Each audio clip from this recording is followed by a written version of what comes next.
it can be considered the Daily Show, the show that you are a correspondent for on Comedy Central, that it could be considered a black show too, because when you talk about the personalities and the writers that are associated with the show, not only are there a lot of people of color, but there are a lot of black men and women who are behind the scenes.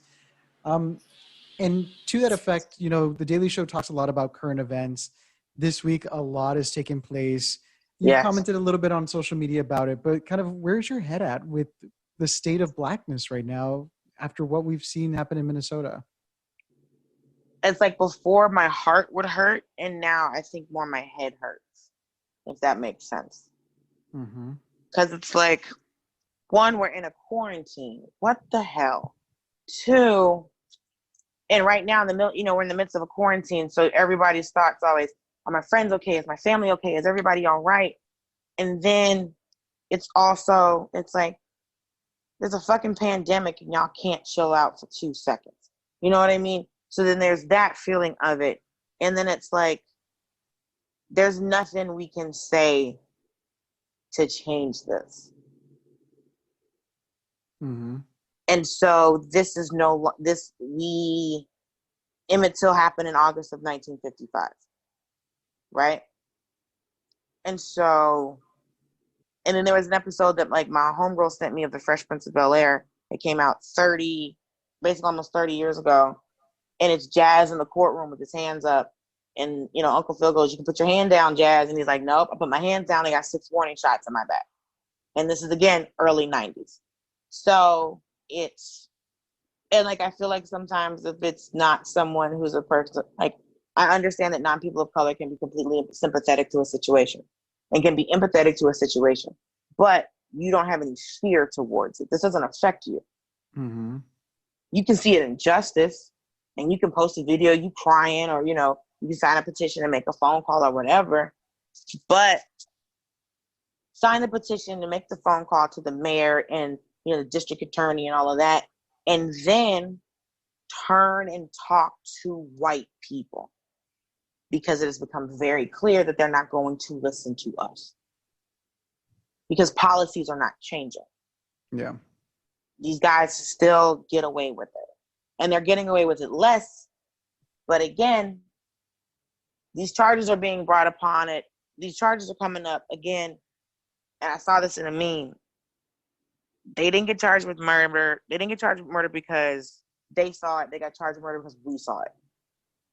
So if it comes to holding people accountable, when it comes to changing things, look at Congress of states and of the country. We're predominantly white. And so we've been begging for equality. We've been not begging. That's not the right word. Reminding America of what they wrote on paper while we were enslaved. Reminding America what was written on paper when they were discriminating against certain types of immigrants. Because when brown immigrants come in, they're a problem. When European immigrants come in, all of a sudden they're contributing. Yeah. So when certain immigrants came in, you get the promise, but you don't. So y'all wrote this on paper and you told us what this country was, and yet you've been showing. I remember a thing I used to hear growing up in Miami is I can show you better than I can tell you. Because you've been telling us what the Constitution says, but you've been showing us what the campaign really is. So you're not going to make these things mash up by us telling you to do it, because when you wrote it, we weren't the intended audience anyway. So the intended audience needs to talk to the intended audience. And they need to call each other. You, me, because there's only so much that we can do. Yeah. Because if you can continue to watch videos of us being murdered by police, and you go, oh, that's so sad that they're going through that. And then you can scroll past it. And even if you sign the petition and you make the phone call and you're like, I'm being an ally, that's great. Your Instagram posts don't help me. Call your dad. That helps me. The thing that I think is most fascinating is a lot of people have said, yes, the importance of Black Lives Matter, we need it, it's important, but why is there not a white-led Black Lives Matter protest? if it means so much, we within the community as people of color understand what happens to us because of our marginalization. But if somebody who is considered, the majority in this country, why do they not take the steps? Sort of what you were talking about, like removing us from a conversation that we were forced to be a part of, Right. because they have yet to deal with whatever hangups they have about race and superiority or inferiority. Right. I don't think it needs to be a white Black Lives Matter movement. It needs to be something like PFLAG. That's what it needs to be.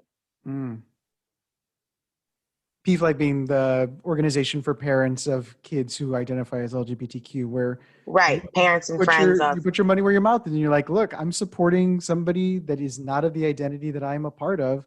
Doesn't mean I don't care.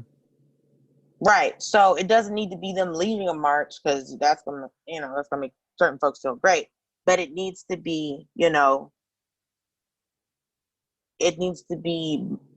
white people for Black Lives Matter. Like, you need to be visible and saying, I am of the dominant culture in this country and I support what is happening, and we need to acknowledge that they are not, as white people, I am acknowledging that Black people are mistreated in this country.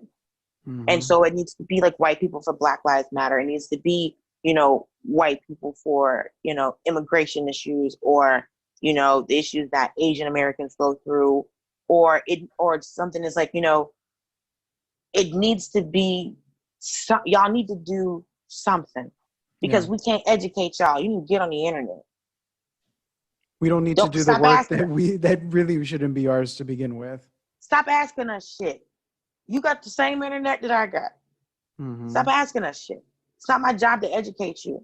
Don't sit up and ask me, well, why do I think America's racist? Bitch, you know good and damn well that this is not something that I made up. Because every white person knows, every white woman knows that if they call the cops on a Black man, he might not make it. If you call the cops on a Black person, they may die at the end of that interaction. And you know that. And it's something that, especially with the conversation about Amy Cooper and Christian Cooper, the woman in Central Park who called the cops and said an African-American man is threatening my life, when we all saw that wasn't the case, then it all sort of makes sense. You knew the lie. And she knew. Thing. Yeah. She knew what to say. She knew how to say it. So you can't tell me this isn't calculated. You knew exactly what to say. And on top of this, she's Canadian. So if all of y'all running around trying to act like the Canada ain't racist, they are. And Canada's better. No, she knew what the program was. She knew what to say. So again, you can't tell me that y'all don't know what the campaign is when you know exactly how your white tears work. So